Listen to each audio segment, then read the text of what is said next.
நமது அரசு அமைந்த 6 மாதங்களுக்குள் தமிழ்நாடு சேவை உரிமை சட்டம் ரைட்ஸ் டு சர்வீஸ் ஆக்ட் நிறைவேற்றப்படும்.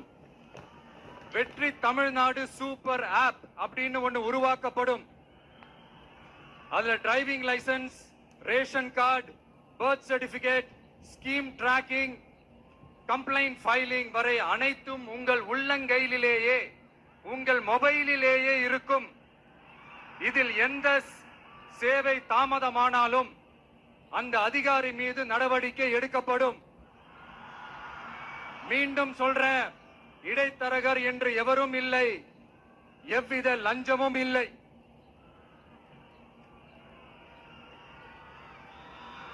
அடுத்தது Tamil Nadu real time governance dashboard for accountable governance. இன்று தமிழ்நாடு அரசின் பட்ஜெட் வெறும் ஆவணமாக மட்டுமே நமக்கு தெரியும். அதில் ஒவ்வொரு திட்டத்திற்காகவும் ஒதுக்கப்படும் நிதி எங்கே சென்று சேருகிறது, யாரை சென்று சேர்கிறது, அதை பத்தி எதுவுமே நமக்கு தெரியாது. அது ஒரு சிதம்பரம் ரகசியம் போல ஸ்டாலின் சார் ரகசியமாகவே இருக்குது. ஆனா நாம அதை மாற்றுவோம்.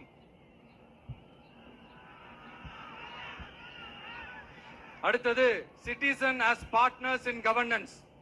நமது அரசியல் பொதுமக்கள் வெறும் வாக்காளர்களாக மட்டும் இருக்க தேவையில்லை.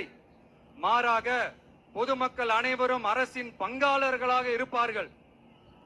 மை வெற்றி தமிழ்நாடு .in என்ற இணையதளம் ஒன்று உருவாக்கப்படும்.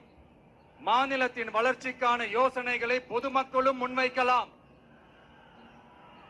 கொள்கை முன்மொழிவுகளுக்கு வாக்களிக்கலாம்.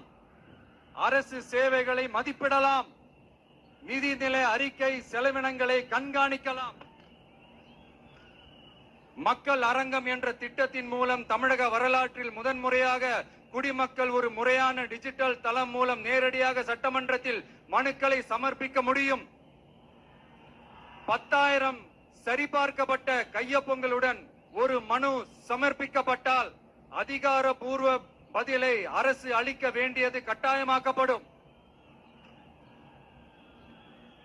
அடுத்தது அதே மாதிரி 5 லட்சம் கையொப்பங்கள் கொண்ட மனு எனில் அது குறித்து தமிழக சட்டமன்றத்தில் கட்டாயமாக விவாதம் நடத்தப்படும். சட்டமன்ற கூட்டத்தொடரில் ஒரு முழு நாள் பொதுமக்கள் மனுக்களுக்கென்றே தனி நேரமாக ஒதுக்கப்படும்.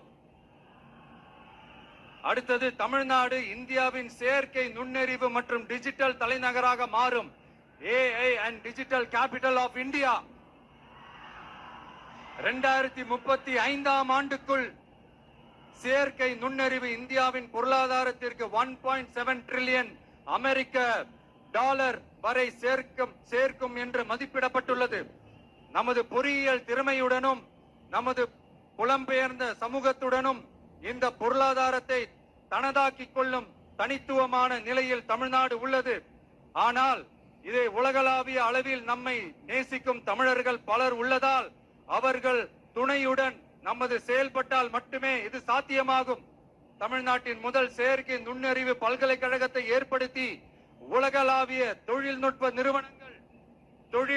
நிறுவனங்கள்